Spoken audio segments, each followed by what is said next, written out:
2000 কণ্ঠে গীতা পাঠ, তারই প্রস্তুতি চলছে জোর কদমে।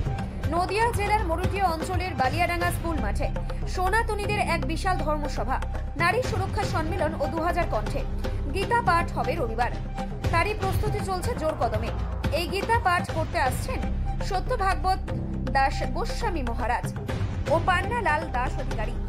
হিন্দু ধর্মের পবিত্র গ্রন্থ গীতা, তাই এই গীতা পাঠ অনুষ্ঠান অনুষ্ঠিত হবে বালিয়াডাঙ্গা স্কুল মাঠে। মরুটিয়া হিন্দু কমিটির পক্ষ থেকে এই গীতা পাঠ অনুষ্ঠানের আয়োজন করা হয়েছে। গীতা পাঠ যারা শুনতে আসবেন বা পাঠ করবেন বা অন্যান্য দেশান্তর থেকে যারা আসবেন তাদের অন্ন সেবার আয়োজন করেছে এই কমিটি। আয়োজক হলেন ইন্দ্রজিৎ মণ্ডল। তিনি কথা আজ বিগ নিউজের ক্যামেরার সামনে বললেন। নদিয়ার করিমপুর থেকে অর্ধেন্দু মালাকারের রিপোর্ট, বিগ নিউজ। ইংরাজি 14/9/2025 এবং 2000 কণ্ঠে গীতাপাঠ এবং নারী সুরক্ষা সম্মেলন মরুটিয়া অঞ্চলের বালিয়াডাঙ্গা হাই স্কুল ময়দানে অনুষ্ঠানটা হবে এবং এলাকাবাসী মরুটিয়া হিন্দু কমিটি এই অনুষ্ঠানটা পরিচালনা করছেন, আর উদ্যোক্তা ইন্দ্রজিৎ মণ্ডল। আপনার এখানে কত লোকজন আসবে বলে মনে করা যাচ্ছে?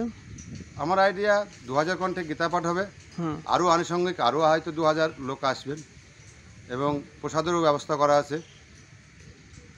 প্রসাদের ব্যবস্থা আছে, প্রত্যেক মানুষের ব্যবস্থা আছে। আপনার নাম? আমার নাম ইন্দ্রজিৎ মণ্ডল, মরুটিয়া, এবং আমি প্রত্যেক এলাকাবাসীকে, হিন্দু জাতিকে কি বার্তা দিবেন? আমি এলাকাবাসী হিন্দু জাতিকে বার্তা দিতে এটাই চাই যে আমাদের হিন্দুত্ব এবং গীতা, শ্রীমদ্ গীতা ভাগবত প্রতি সবার শ্রদ্ধা ভক্তি এবং সবাই একসঙ্গে 2000 কণ্ঠে যাতে গীতা পাঠ করা যায় এবং একসঙ্গে ঐক্যভাবে মরুটিয়া অঞ্চলের হিন্দু কমিটি যেন ঐক্যবদ্ধ হয়। ধন্যবাদ।